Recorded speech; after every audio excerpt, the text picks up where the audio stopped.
André Marchal Boixart, pues era un fenómeno de su época, ¿no? Así que voy a comentar cosas que seguramente muchos de ustedes nunca han escuchado.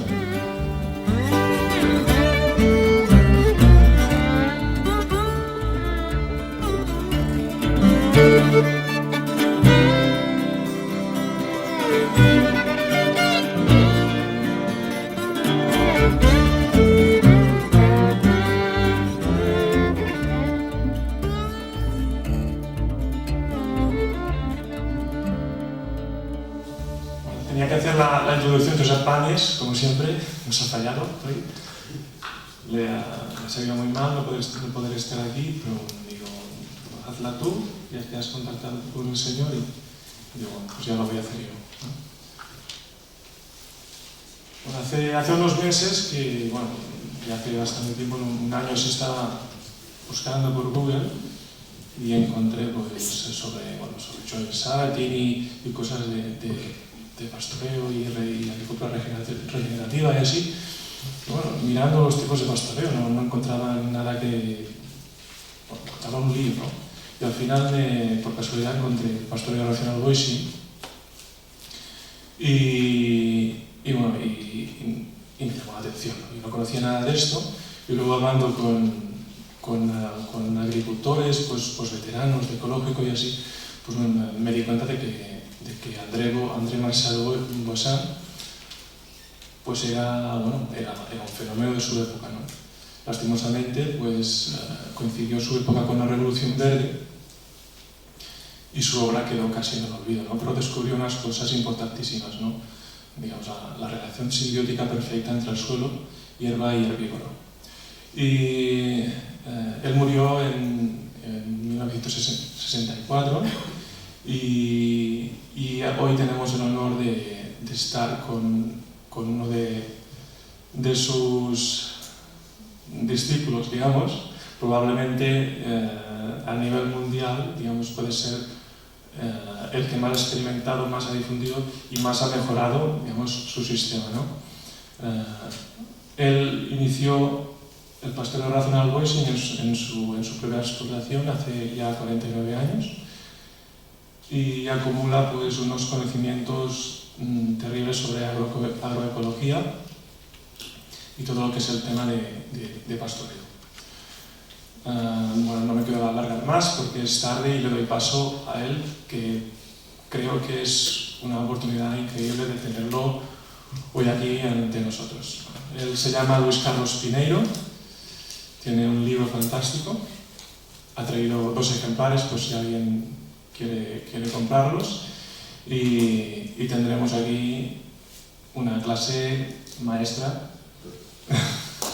Gracias Luis Carlos por estar aquí y disfrútalo.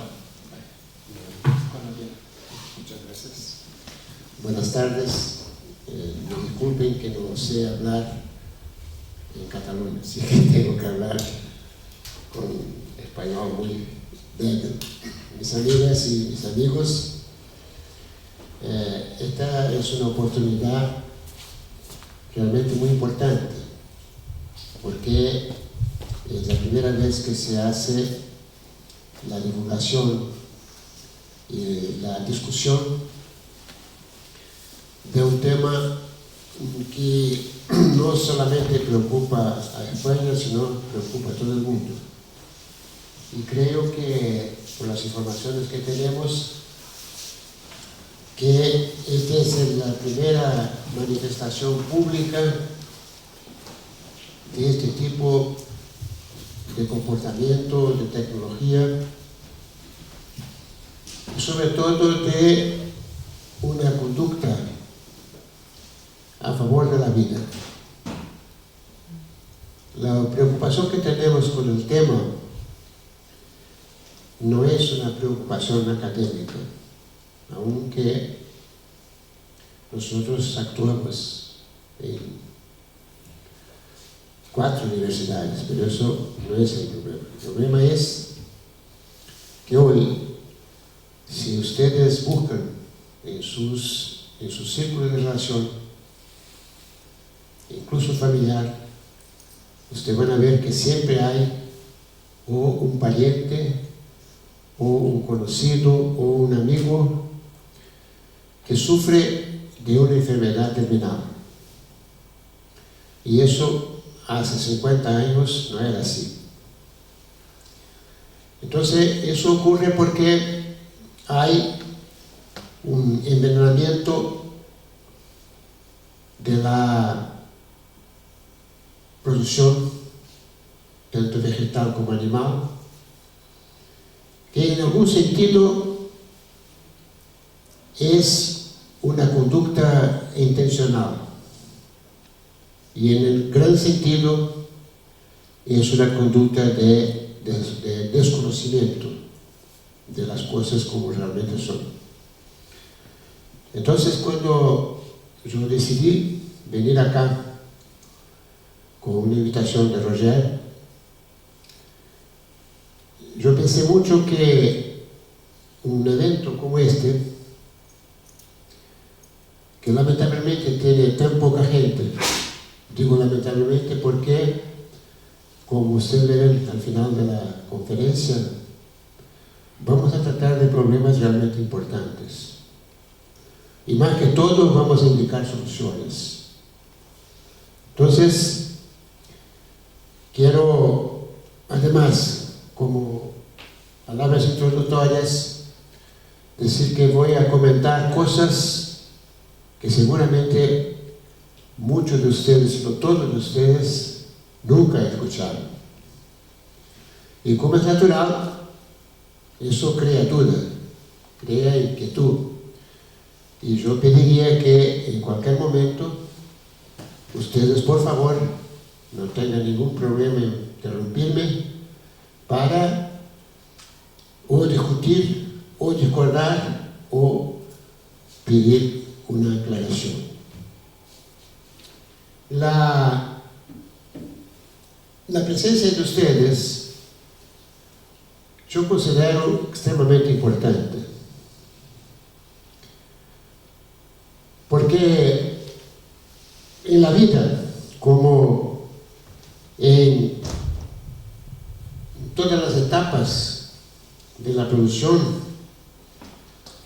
hay cuestiones de cantidad y cuestiones de calidad.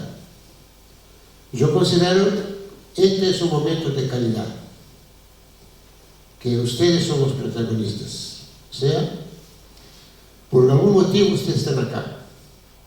Y yo voy a tratar de ser digno de esta presencia y de este apoyo. Y empiezo, como yo voy a comentar muchas cosas, como dije, que probablemente ustedes nunca escucharon, también es probable que eso produzca no propiamente una inquietud, pero de alguna forma una desconfianza o mismo un contradictorio. Porque todos ustedes, sin excepción, tienen la cabeza hecha por las informaciones que ven, escuchan, leen. Y estas informaciones, en la parte fundamental, numéricamente, son informaciones falsas. Son informaciones que niegan la realidad para producir beneficios de ganancias a unos pocos. Entonces, la primera circunstancia que tenemos que trabajar con ustedes es que el conocimiento que cada uno tiene es un conocimiento contrario a lo que sea real y a lo que sea sobre todo la vida. Y por eso, porque las informaciones que ustedes reciben son informaciones falsas, como dije. Entonces, me ocurrió traer para ustedes como una introducción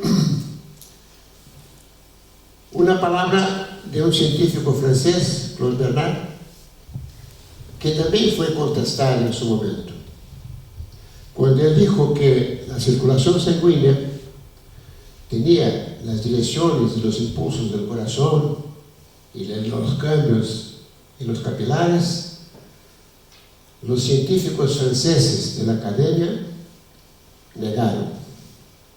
Entonces él dijo que cuando encontramos un hecho en oposición a la teoría reinante, es necesario aceptar el hecho y abandonar la teoría, aunque esté sostenida por grandes nombres y sea generalmente aceptada. Me parece que el tema que voy a tratar es exactamente eso. Tanto es así que muchas cosas que yo voy a tratar con ustedes no son discutidas en los currículos escolares. Y cuando yo pregunto a los profesores de las facultades, ¿se conocen estos temas? No, no conozco. Y no conocen, no que no sea y que no haya una divulgación. Hubo. Pero son hechos que son ocultos de una forma muy sutil y también muy mala. Así, le doy un ejemplo ya de inmediato. Seguramente ustedes no saben que el ganado vacuno, el ganado bovino, el ganado, en fin, los animales en general que comen pasto, que ellos dejan en la hierba que comen, en su saliva, un ingrediente que produce un estímulo en el crecimiento de los pastos de hasta un 40%. O sea, si usted compara un pasto cortado con máquina, con pasto comido con un animal, el pasto comido con un animal crece más rápido. Es una cosa tan sencilla y sin embargo no se divulga. ¿Por qué no se divulga? Porque eso es una tecnología que no tiene costo, que es sana, que no da ganancia a nadie a no ser al productor. Sin embargo, es una tecnología que fue desarrollada en el año 1976 en la Universidad de Texas, en Estados Unidos. Y así podría citar mucho. Entonces, realmente esta afirmación de Claude Bernard tiene mucho a ver con las cosas que vamos a tratar con ustedes, ¿sí? Bueno, me parece que es muy importante que nosotros nos ubiquemos en el mundo, ¿no? Y yo elegí algunas informaciones de ONU y de FAO que me parece que es un choque en el tema y que son números que, aunque estén disponibles, no son normalmente divulgados, pero son necesarios que nosotros sepamos. Entonces, por ejemplo, que los procesos agrícolas utilizados hoy en el mundo producen una pérdida de suelo de 2.420 toneladas por segundo. En este momento se perdieron 2.420 toneladas de suelo. Entonces eso es un dato que nos llama mucho la atención, porque desde luego esto significa que los métodos utilizados son falsos. Cuando se usa el arado, cuando se usa una arrastre, cuando se rompe el suelo, se practica un acto contra la humanidad. Y eso es un hecho que normalmente no se comenta. Sí. La desertificación son 1.370 hectáreas por hora, que es la consecuencia de la etapa anterior. Y es la consecuencia del avance de los monocultivos que hoy son universalmente notados como producto de una revolución que de revolución no tuvo nada y de verde tampoco, que fue la revolución verde, que fue una catástrofe que hoy nosotros estamos pagando la cuenta. Y sin embargo, el hombre que hizo el mal a la humanidad es un premio Nobel por la obra, ¿no? Entonces, hay todo un sistema para proteger los que producen la muerte. Sí. Una otra información importante es esta acá. Vean que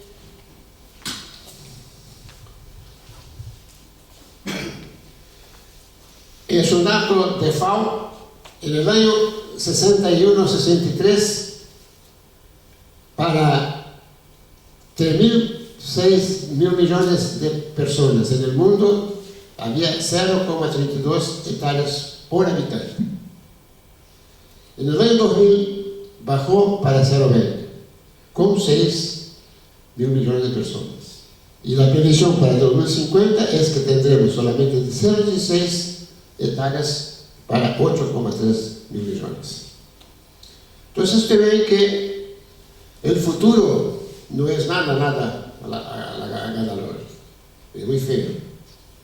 Y si nosotros no reaccionamos inmediatamente, con todas las fuerzas que tenemos, con toda la posibilidad que disponemos, vamos a tener una situación mucho más grave de la que hay hoy. Sí.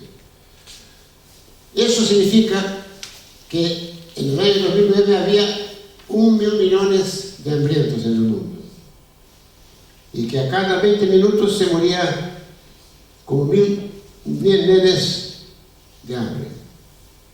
La otra.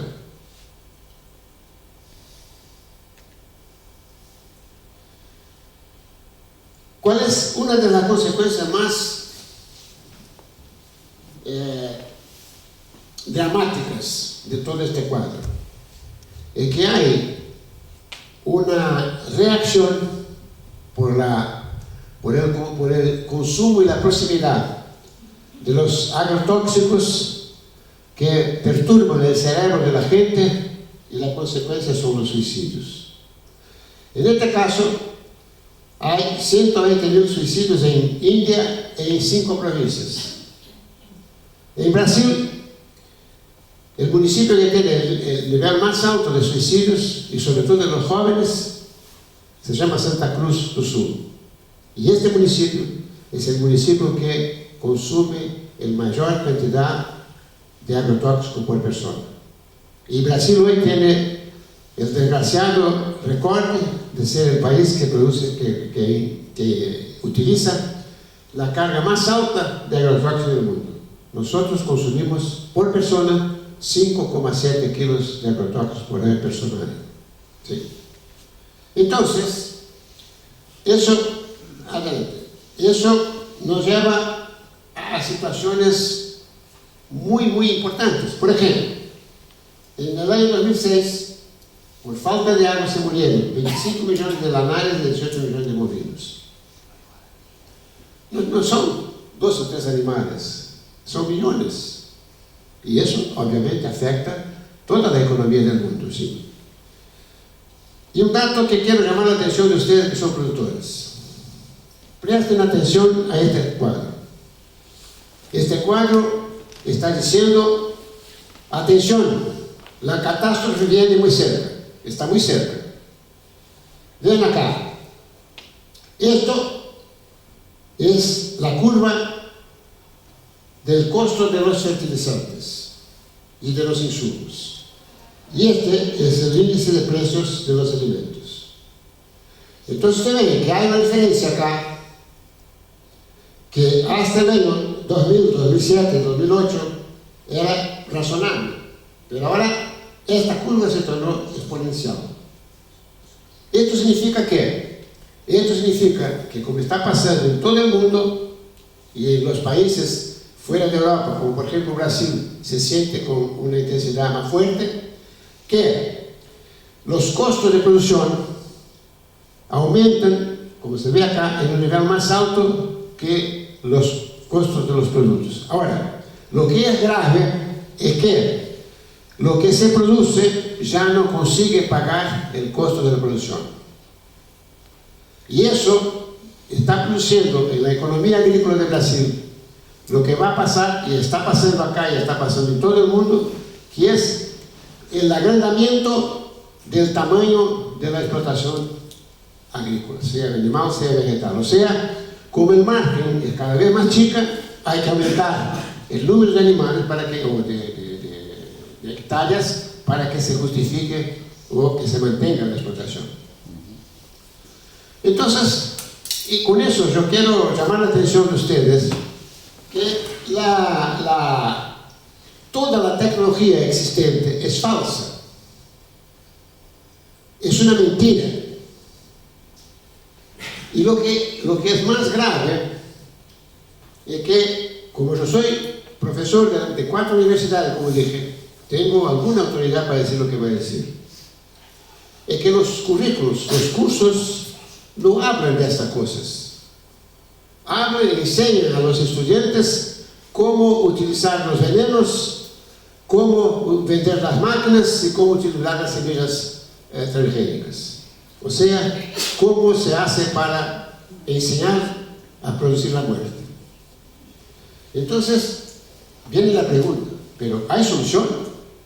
Porque eso es una otra falsa idea que es divulgada por las organizaciones responsables por esta calamidad, que son las redes multinacionales.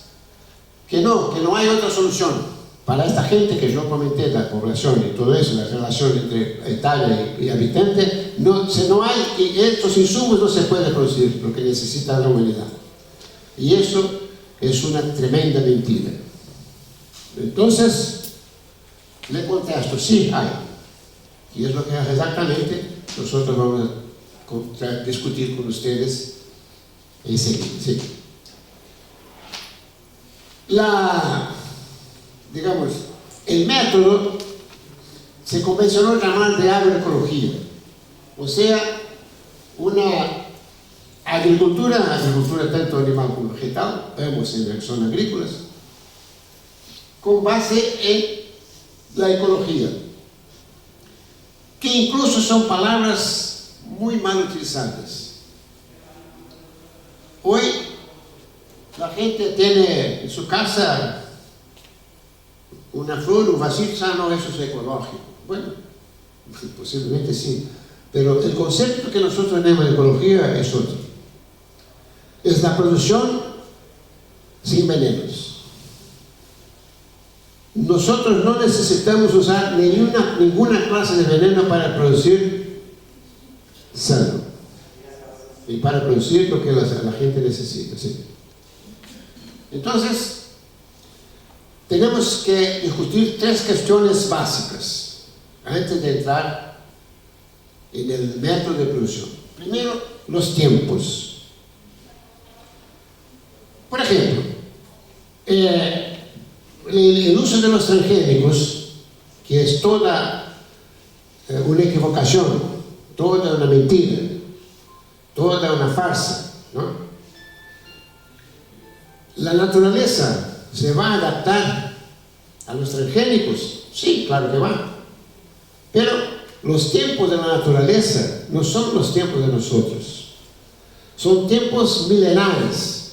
O sea, que dentro de X milenios, no sé cuánto, la naturaleza se ajustará y creará sus mecanismos de defensa a los transgénicos. Sin embargo, nuestros tiempos son tiempos cortos. ¿Por qué? Porque nosotros tenemos una vida corta y además tenemos necesidades urgentes. Y las multinacionales saben de eso y utilizan eso como una arma extremadamente importante para sus beneficios. Y entonces, por ejemplo, cuando utilizan un fertilizante, no, pero este fertilizante es altamente soluble, o sea, ni llega a la planta, ya la planta está creciendo. Sí, eso es verdad. Pero ¿qué consecuencias eso tiene? Eso ellos no hablan. Pero vamos a ver qué consecuencias eso produce. Y qué mal es no respetar los tiempos de la naturaleza. Los tiempos de la naturaleza son los tiempos de la naturaleza y son en nuestra historia humana son irremediables. La gestación femenina humana son 9 meses. Nadie pensó y desarrollar una investigación para hacer la gestación de 3 meses, que sería una maravilla para las señoras, ¿no? Sin embargo, eso no se toca. Entonces, los ciclos y los tiempos de la naturaleza son distintos de los tiempos que se quiere introducir en la producción. ¿Sí? La segunda cuestión es la escala, porque hay muchos ejemplos de producciones artesanales. Una persona que sí, que tiene un sitiocito y tal, y cosa, y eso, y aquel, y produce la lechuga, y produce el tomate, ¿no? Bueno, eso es lindo a nivel individual, a nivel de la familia, pero eso no es suficiente a nivel universal, a nivel planetario. Entonces nosotros, cuando proponemos un método, este método tiene, primero, que respetar los tiempos, y segundo, que contemple la escala. Si no es capaz de producir para la humanidad, no sirve, desde el punto de vista, desde luego, global. Sí. Y eso produce un confronto. Obvio. Porque no existe ninguna clase de acuerdo con la producción de las multinacionales. Nosotros no aceptamos absolutamente nada que viene de esta gente. ¿Por qué? Porque esta gente son fábricas de muerte, y nosotros trabajamos por la vida. Entonces, bueno, vamos a hacer un ajuste, una transición. No hay transición. Hay confronto y hay ruptura. No existe posibilidad de un medio término. ¿Por qué? Porque en esta pelea nosotros somos muy débiles y ellos son gigantes. Bueno, hacer un acuerdo con un gigante, la historia de la humanidad ya tiene la historia de David, ¿no? Que no llevó a ningún lado. Entonces no vamos a repetir la historia de David. Vamos a hacer el confronto con argumentos que son capaces, sí, de confrontar y de ganar la pelea, como estamos haciendo en muchos lados. Eso es muy importante también decir acá. Nosotros tenemos trabajos de alta significación en la Patagonia chilena, en la Argentina, en Uruguay, en Brasil desde luego, en Colombia, en Venezuela, en Cuba, en Ecuador. Entonces, no es un problema que yo venga acá a predicar algo de un ejemplo, no. Es una conducta que está comprobada en muchos lugares, en todos los climas y en todas las latitudes. Sí. Bueno,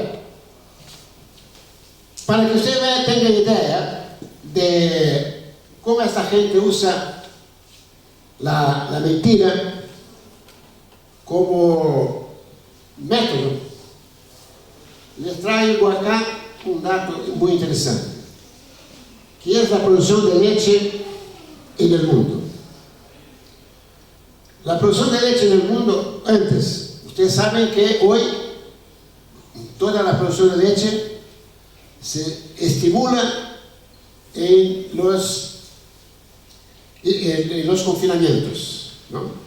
En los freestyle. Bueno, eso es absolutamente equivocado, errado. Sin embargo, dicen que tiene que ser así, porque si no hacen el confinamiento no se puede producir la leche que la humanidad necesita. Bueno, entonces vean acá. La producción de leche en el mundo son 580 millones de toneladas.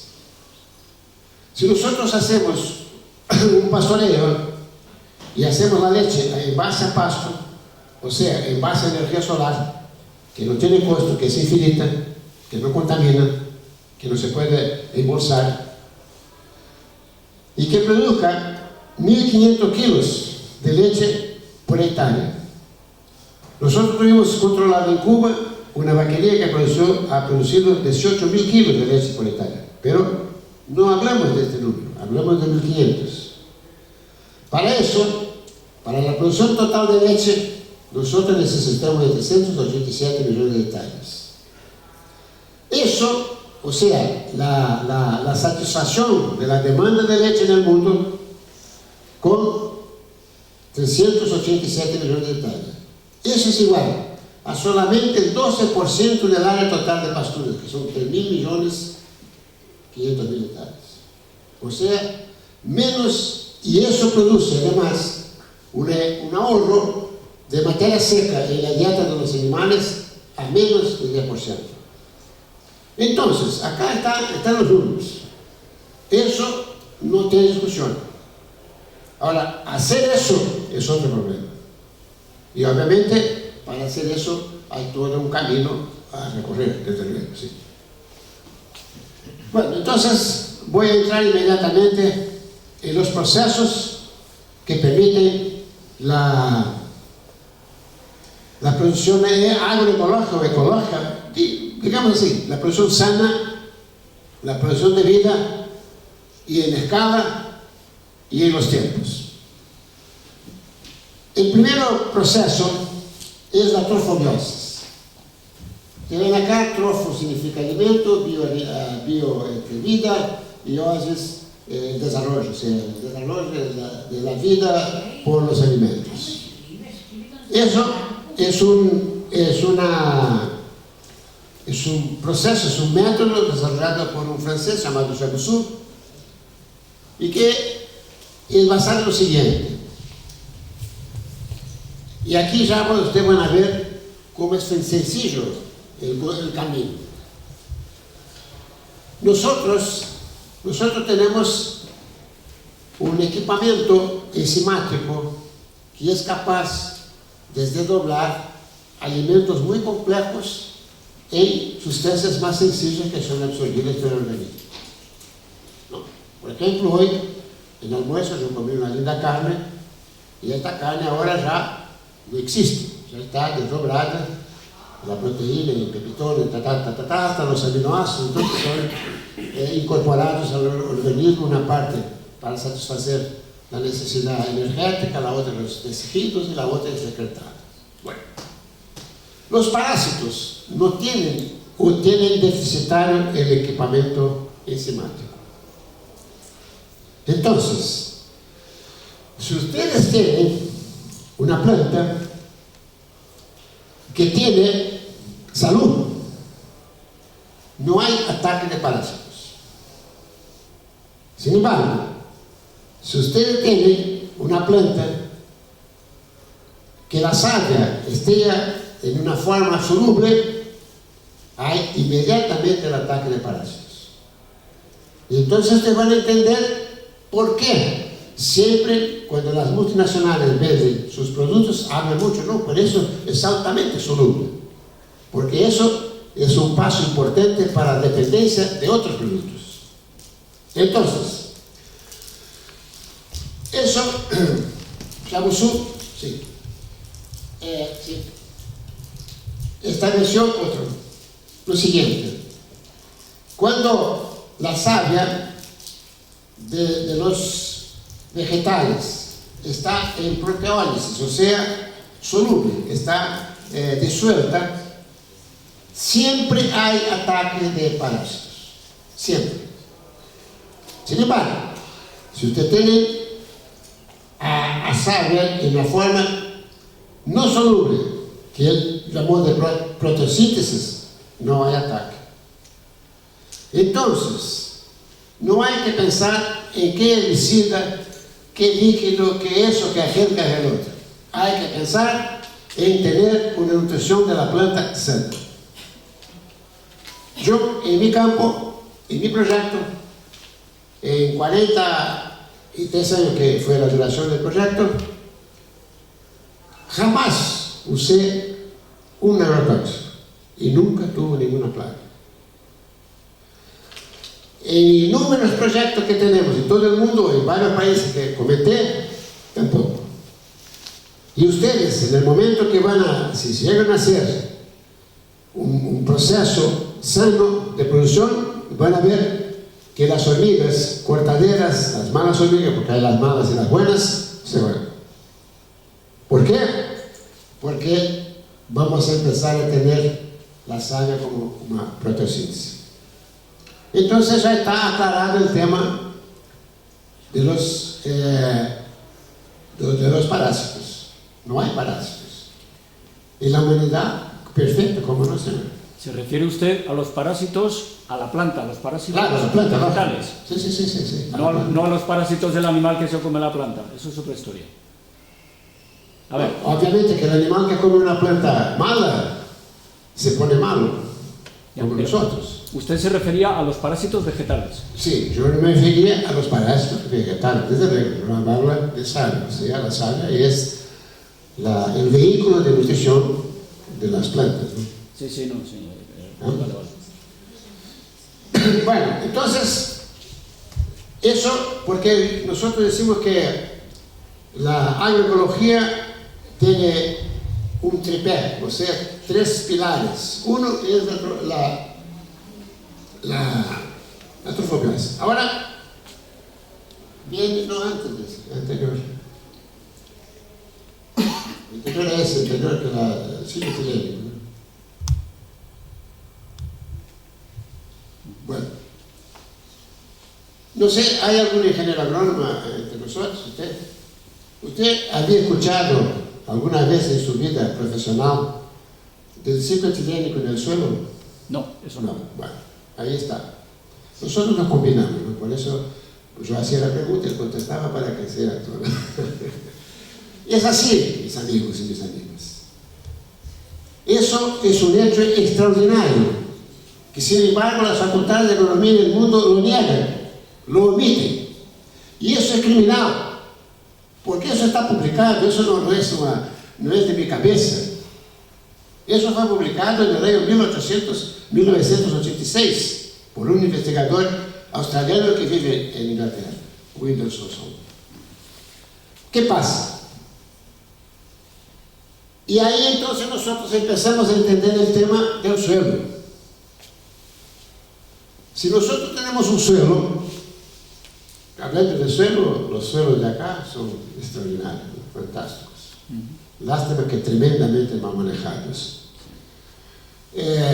Pero con una potencialidad, no sé si hay en el mundo igual, con la posibilidad del riego que es permanente, ¿no? Entonces, cuando tenemos un suelo que sea bien estructurado, sea que tiene una buena porosidad, que permite la entrada de oxígeno, la entrada de agua de una forma regular, eso desarrolla, y ojo, deben ser suelos que jamás sean agredidos. El arado, la rastra, el cincel, usted puede vender todo como chatarra porque no sirve. Son instrumentos de veneno, son instrumentos de destrucción. Sí. Cuando tienes un campo y quieres quitar la hierba, eso no hay que hacerlo entonces. No hay que hacer nada. Nada. Hay que hacer sereno. Pero vamos a llegar a ese punto. ¿Cómo se hace cuando se llega a ese? Lógico, ¿no? Lógico. Pero yo hablé de una palabra anterior, una ruptura. Yo digo a mis alumnos lo siguiente: ustedes, yo soy ahora más profesor de posgrado, porque después de los 20 la gente ya no quiere mucho en el grado. Entonces, no entendieron.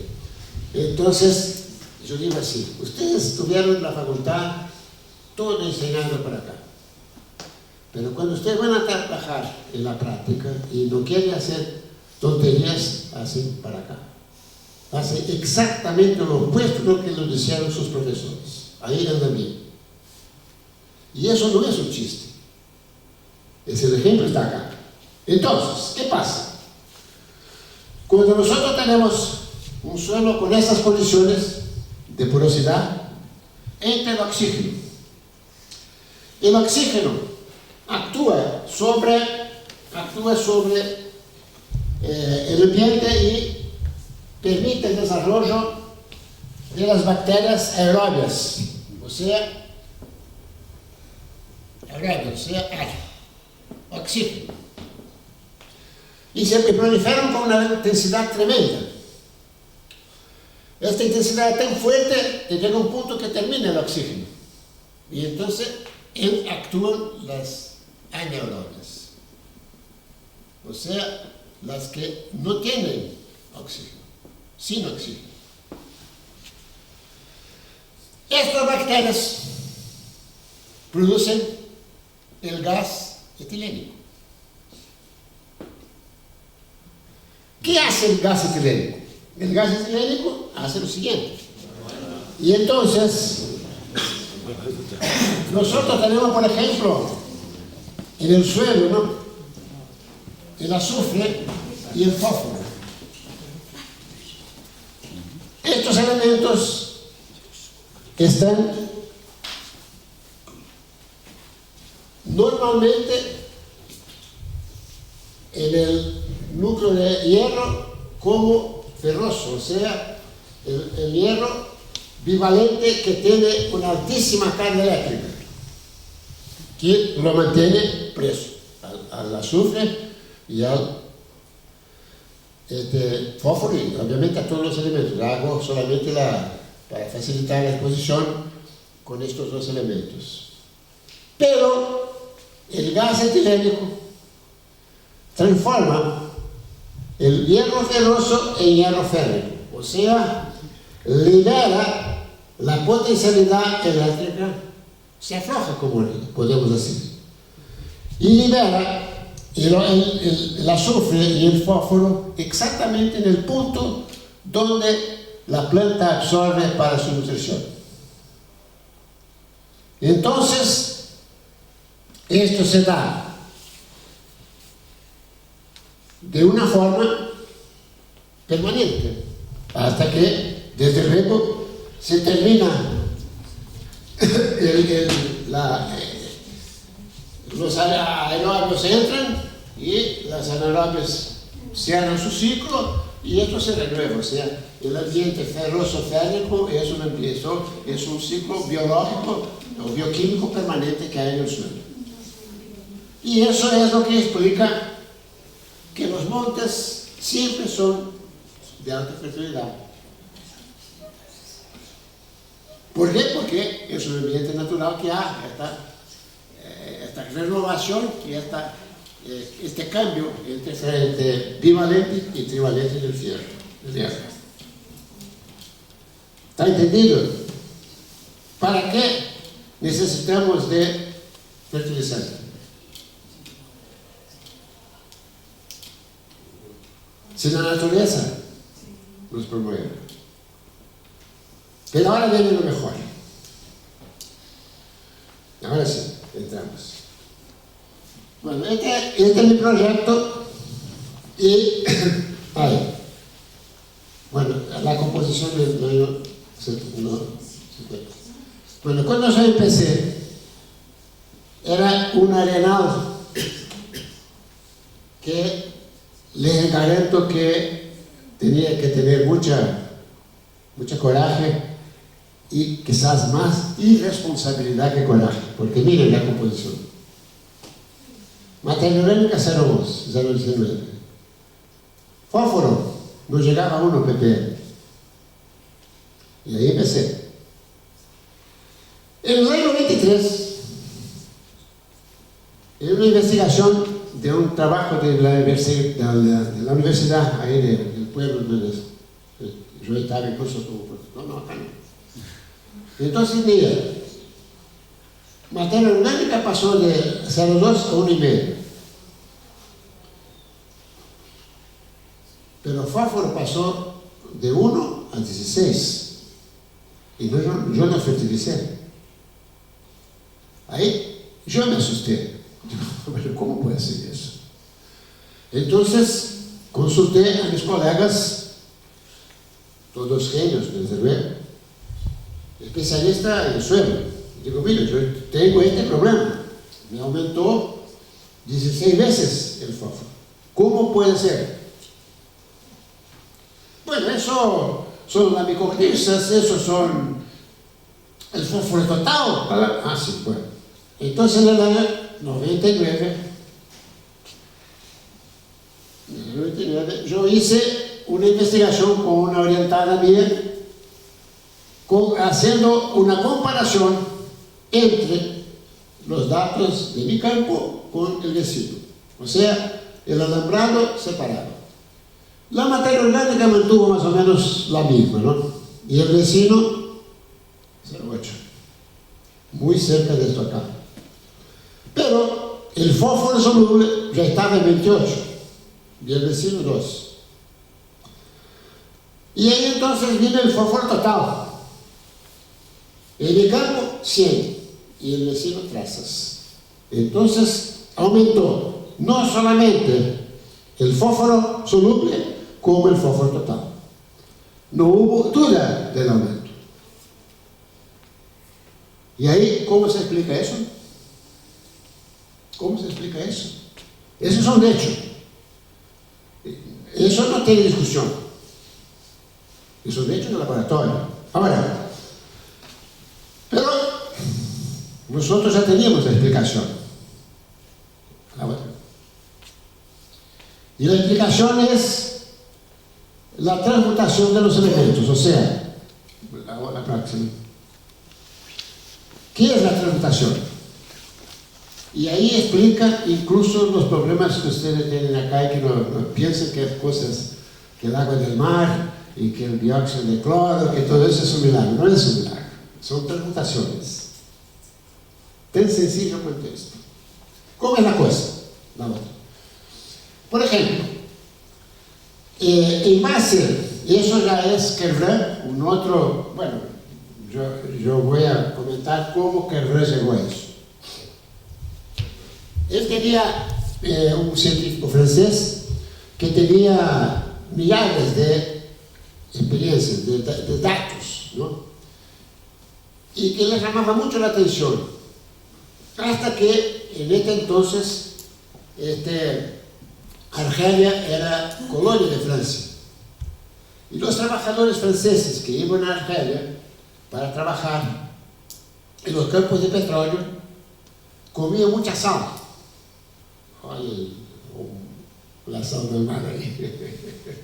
Y entonces llamaba la atención de él, ¿no?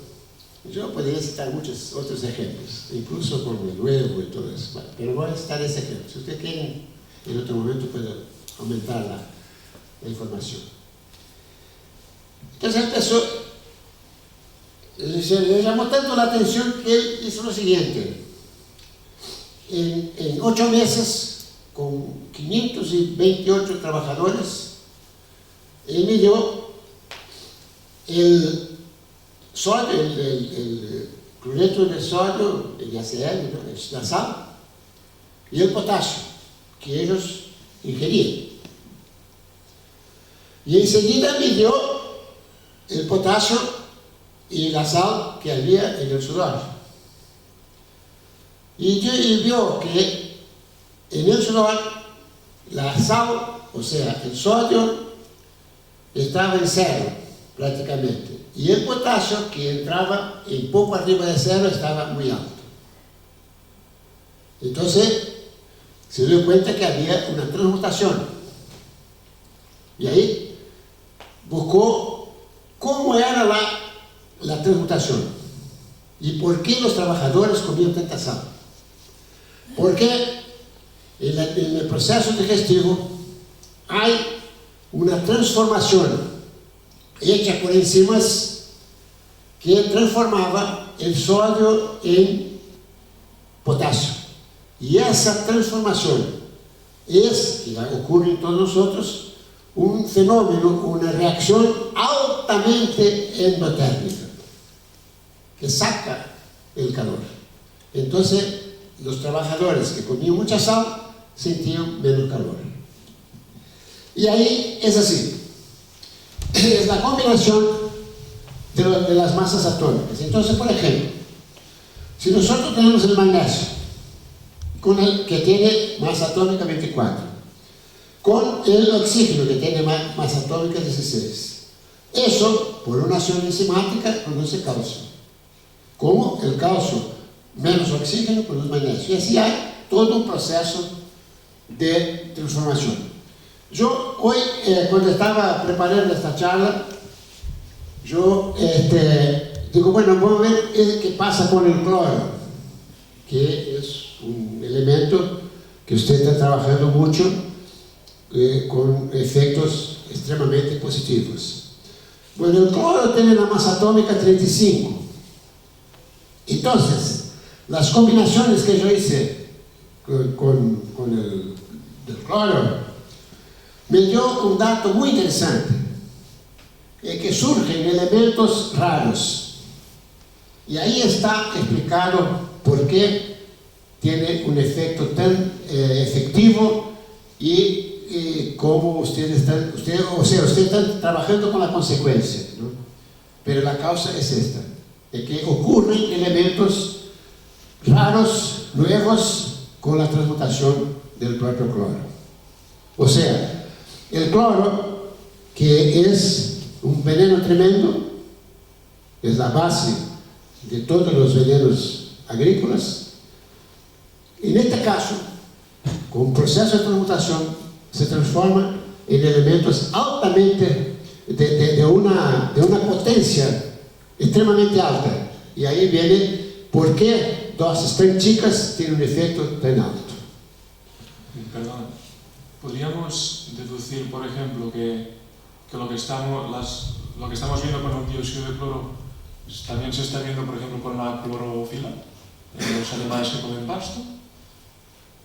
Digamos, las distintas formas de cloro, como el cloro de sodio, que es sal, como la clorofila, como el dióxido de cloro. Sí, un momento, la clorofila básicamente no tiene cloro, ¿No? ¿no? Vale. CH, carbono, oxígeno y hidrógeno. No tiene cloro, tiene solamente el nombre. Perdón. Bueno, entonces usted tiene acá la base, no es ningún misterio. Aquí está todo escrito con todas las letras, y claro, eso tampoco se habla. Lo que es curioso es que hasta un cierto momento se negaba eso. Pero en el año 1987, hace un montón de tiempo, la IBM desarrolló un microscopio electrónico, pero ultraelectrónico, que permite la disociación en un átomo de los electrones. Y con una aguja usted se da cuenta del tamaño de eso, ¿no? La dimensión de eso, es una dimensión nanométrica. Con esta aguja tocan un electrón, sacan el electrón de la órbita de un átomo, ponen este electrón de acá y pone acá, esto de acá pone acá. Y con este juguito cambian los elementos. Por ejemplo, ellos hacen ya oro artificial de esta forma, claro, en cantidades mínimas, ¿no? Minúsculas, nanotécnicas. Entonces eso comprobó ya a nivel de laboratorio que la transmutación es viable, y la transmutación natural mucho más. Les doy un ejemplo. Veo ahí que Enrique trabaja mucho con cuestión de huevo y todo eso. Bueno. Uno de los trabajos que hizo Kerfredo fue lo siguiente. Él midió el calcio de los huevos y puso los huevos en portugués es chocar, no sé cómo se dice en español, para incubar. Puso a incubar los huevos y midió el calcio de los pollitos. Y los pollitos tenían 4 veces más calcio que el huevo. ¿Dónde sacó este calcio? No, naturalmente fue una transmutación que ocurrió en el proceso de incubación. Experiencias semejantes hizo con avena, con grano de avena, en fin, hay inúmeras experiencias que comprueban que la transmutación realmente es un proceso natural que ocurre y que tiene una importancia extraordinaria, ¿no? Y que justifica el aumento de fósforo de mi proyecto. Ahí no tengo ninguna duda. ¿Sí?